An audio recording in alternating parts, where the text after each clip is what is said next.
কলির যুগ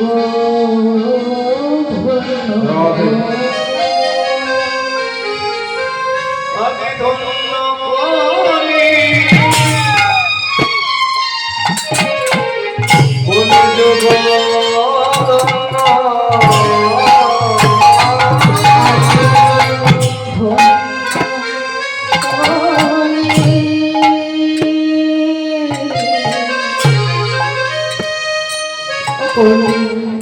যুগ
হরিনাম মহানাম সংকীর্তন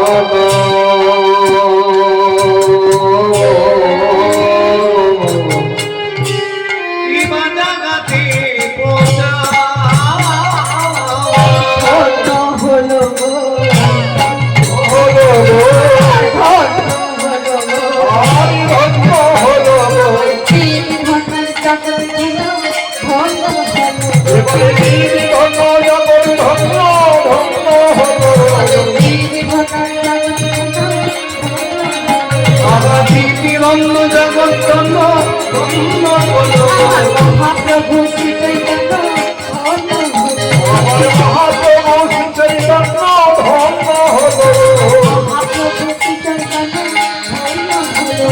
মহাপ্রভু শ্রী চৈতন্য ধন্য বলো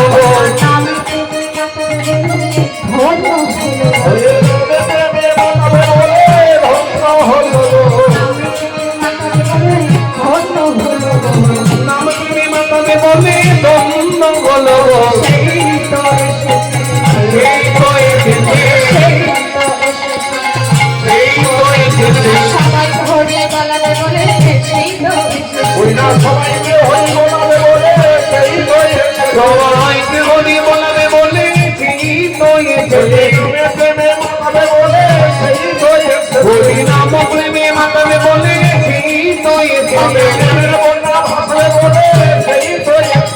সবাইকে হরি বলাবে বলে সেই তো এসেছে সবাইকে হরি বলাবে বলে সবাইকে হরি বলাবে হরি নাম তোমায়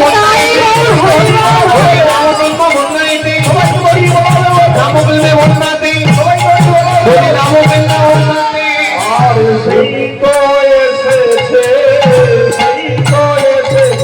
আরে হরি নাম সংকীর্তন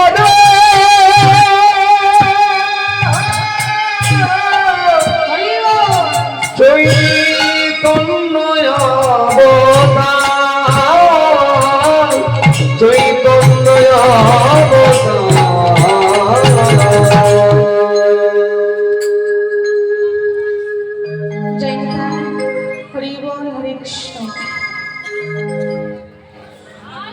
সমবেত শ্রদ্ধেয় সাধুগুরু বৈষ্ণব ও আমার আদ্যা শক্তি মহামায়া অংশভূতা আজ জন্মোৎসব। আজ এই মহাতে হয়ে আসরে মা আহত অনাহত দুরাহত প্রাণহত সমস্ত ভক্তমণ্ডলীর চরণে আমার বাবা অসংখ্য অসংখ্য কোটি কোটি দণ্ডবত ও প্রণাম।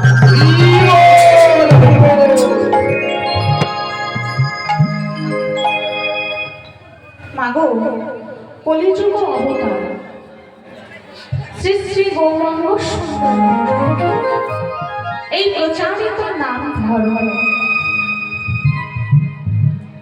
যাহাই বিশ্ব জগৎকে মহৎ কল্যাণ প্রদান করছে ও কলুষ হৃদয় তত্ত্বের ভাব আনয়ন করেছেন মা।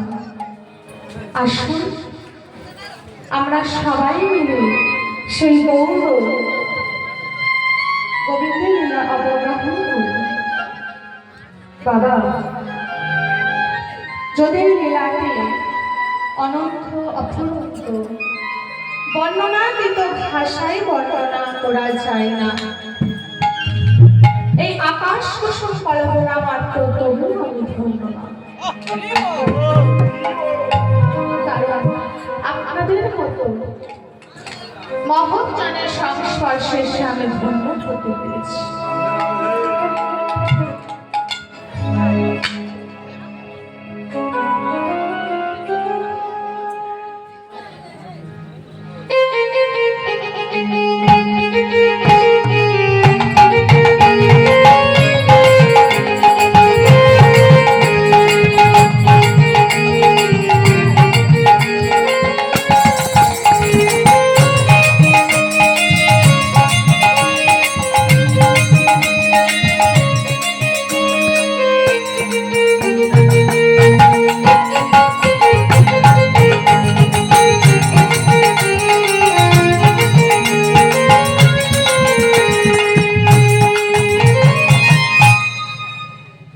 কারণ আপনাদের মতো মহাজনের সংস্পর্শের সামনে ধন্য হতে পেরেছি বাবা।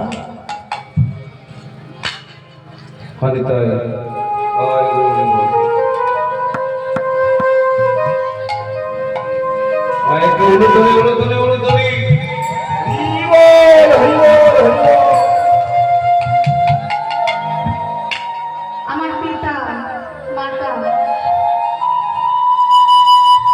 ও গুরুদেবের আশীর্বাদ মাথায় নিয়ে মা আজ এই মহৎ হরির আসরে আমি উপস্থিত হতে পেরেছি। তাই আমার তারিখকে মার্জনা করিয়া নিজ নিজ কন্যা ভাবিয়া আমায় আপনারা আমার ক্ষমা করিল। কারণ এই গানের মধ্যে অনেক ভুল ত্রুটি হয়ে থাকতে পারে। নিজ সন্তান ভেবে কন্যা ভেবে বাড়ির মেয়ে ভেবে আমায় আপনারা ক্ষমা করিল। যেমন রাশি রাশি বালকার মধ্যে এক মুষ্টি চিনি করলে যেমন পৃথিবীটা সার বস্তু গ্রহণ করে তত্ত্বমা আমার এই সার বস্তু গ্রহণ করিয়া এই অসার বস্তু পরিত্যাগ করিল। তাই ভগবান তাই বললেন নাহং কৃষ্ণামি বৈকুণ্ঠে যোগিনাং হৃদয়েন চ মদ্ভক্তি যত্র কান্তি তত্ত্ব তৃষ্ণামি নারদ। ভগবান আমার আজকে নারদকে বলছি নারদ ও নারদ আমি গোলক বৈকুণ্ঠে থাকি না, আমি যোগী ঋষিদের হৃদয়ে থাকি না, আমি কোথায় থাকি জানো নারদ ও নারদ? আমি কোথায় থাকি জানো? যেখানে আমার ভক্তগণ করে নাম সংকীর্তন। আমি সেই ভক্তের হৃদয়ে বিরাজ করি। তাই মাগো,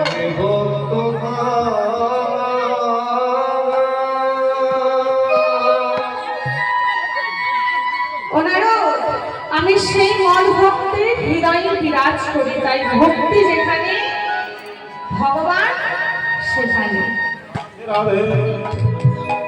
তা আমার ভক্তি না হলে ভগবানকে পাওয়া যায় না, কি তাই তো? ভক্তি না হলে ভগবানকে পাওয়া যায় না, পাওয়া যায় না। তাই মা একদিন দেবশ্রী নারদ,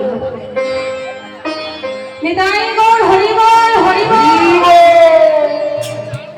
একদিন দেবশ্রী নারদ বিনা চন্দ্রে কৃষ্ণ গুণগান গাইতে গাইতে মা চলেছেন গোলক ধাম। তারপরে দেবশ্রী নারদ বিনা যন্ত্রে বাজাতে বাজাতে গোলক ধামে চলেছে। তা কেমন ভাবে যাচ্ছে? ও বিনা বাজাতে,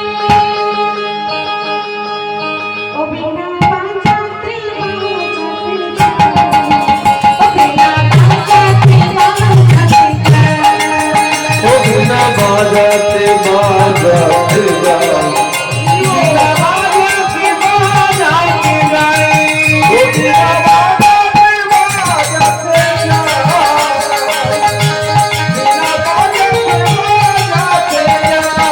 অঘা নারদমণি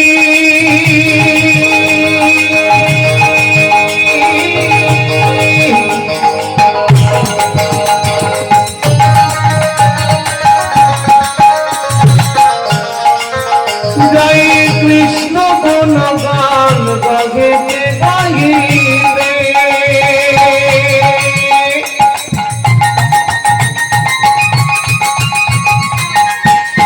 আঘাতরে মরে জয় রে,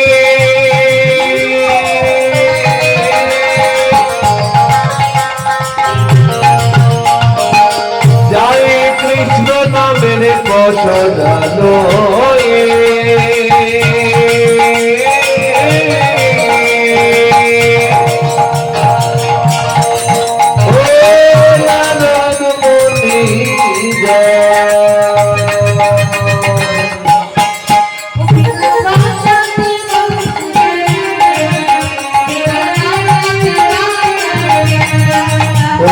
বাজাতে বাজাতে যাও, বিনা বাজাতে বাজাতে যাই, বাজাতে বাজাতে যাও, বিনা বাজাতে বাজাতে যাও।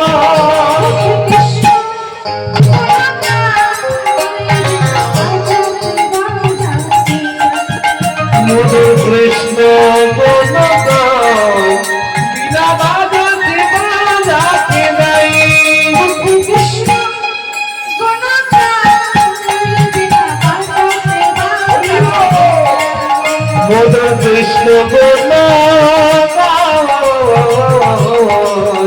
বিনা বাজাতে বাজাতে যাই, বিনা বাজাতে বাজাতে যাই,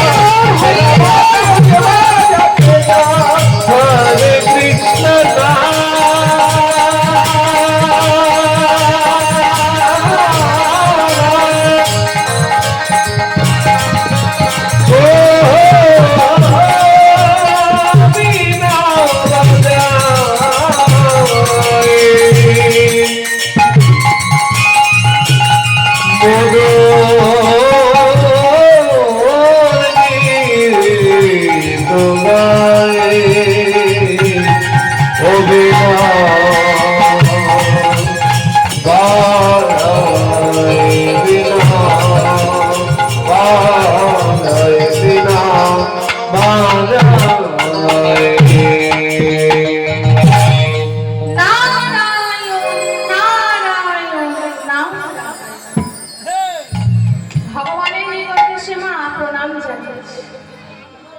ভগবান আমার দেবশ্রী নারদকে দেখে বলছে, নারদ এসেছো?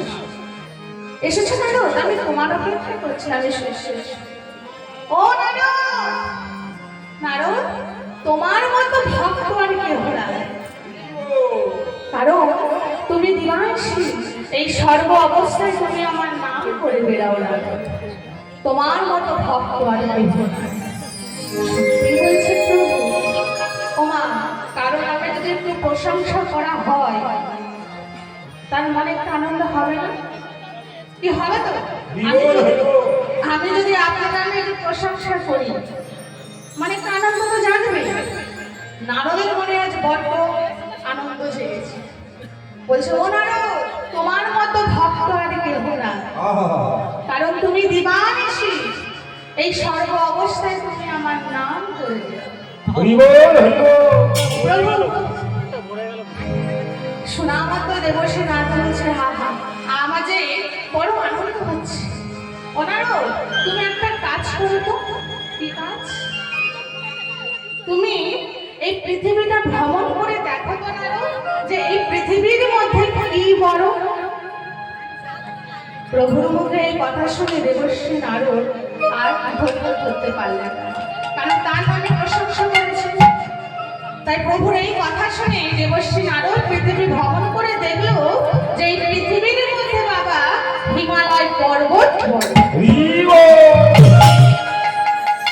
হিমালয় পর্বত বড়। প্রভুর নিকটে এসে বলছেন, প্রভু আমি পৃথিবী ভ্রমণ করে দেখলাম যে এই পৃথিবীর মধ্যে হিমালয় পর্বত বড়। ওনারও হিমালয় পর্বত যদি বড় হলো, তবে হিমালয় পর্বতকে মাঝে মস্তকে ধারণ করে গেছে সে কত বড়? সে কে? বলছো ওনারও এই হিমালয় পর্বতে যে মস্তকে ধারণ করে গেছে সে কে? বলেন, প্রভু সে হলো বাসুকীনাথ। তাহলে প্রভু বাসুকীনাথ বড়? ওনারও বাসুকীনাথ যদি বড় হলো, তবে বাসুকীনাথকে যে গলায় ধরে রেখেছে সে কে? সে কত বড়? রাধে রাধে। কি বাবা, বাসুকীনাথকে কে গলায় ধরে রেখেছে? হ্যাঁ, রাধে রাধে। কালকে মায়েরা ব্রত করো। বাবা, বাসুকীনাথকে কে গলায় ধরে রেখেছে? মহাদেব। বাহ, মায়েরা যখন যা যা করে। যাই হোক, নারদ বলছেন, প্রভু সে তো আমার মামা ভোলানাথ। তাহলে প্রভু আমার মামা ভোলানাথ বড়? ও নারদ, তোমার মামা ভোলানাথ যদি বড় হলো, তবে তোমার মামা ভোলানাথকে চেয়ে একদিন ওই কৃতদাস করে ঘোড়ার ঘাস কাটিয়েছিল সে কে? সে কত বড়? বলেন, আমার মামা ভোলানাথকে কৃতদাস করে ঘোড়ার ঘাস কাটিয়েছিল সে তো এই ত্রিভুবনের রাবণ। ও প্রভু, তাহলে রাবণই বড়? নারদ, রাবণ যদি বড় হলো, তবে রাবণকে যে একদিন ওই সরজ নদীর জলে হাবুডুবু খাইছিল বলে, প্রভু রাবণকে সরজ নদীর জলে হাবুডুবু খাইছিল প্রভু, প্রভু সেটা হলো বালি রাজা। কি না বালি রাজা? বলেন, বালি রাজা। তামা বালি রাজা ছিল শ্রীরামচন্দ্রের পরম ভক্ত। কি তাই তো? বালি রাজা ছিল শ্রীরামচন্দ্রের পরম ভক্ত। নিত্য নিত্য সরজ নদীর জলে তিনি প্রভু শ্রীরামচন্দ্রের নামে অর্পণ করতেন। তাই আজও বালি রাজা প্রভু শ্রীরামচন্দ্রের নামে অর্পণ করছেন। কেমন ভাবে? জয় শ্রী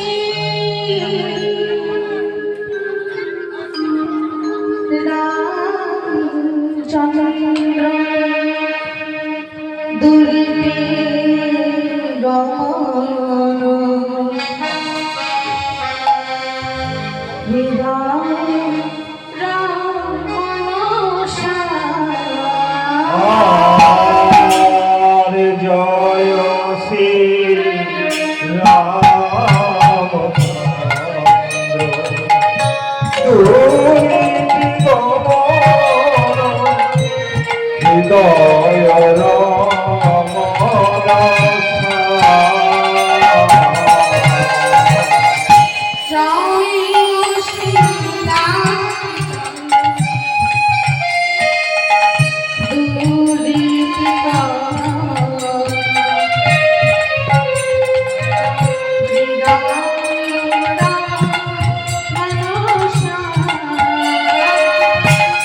জয় শ্রী রামচন্দ্র দুরিত কামনা হৃদয় রামনসা।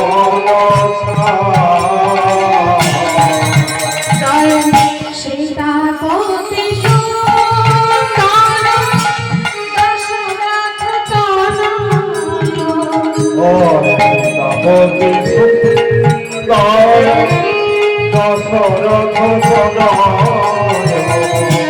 সীতাপতি সুন্দর দশরথ তনয়। জয় সীতাপতি সুন্দর দশরথ তনয়। জয় শ্রী রামচন্দ্র দুরিত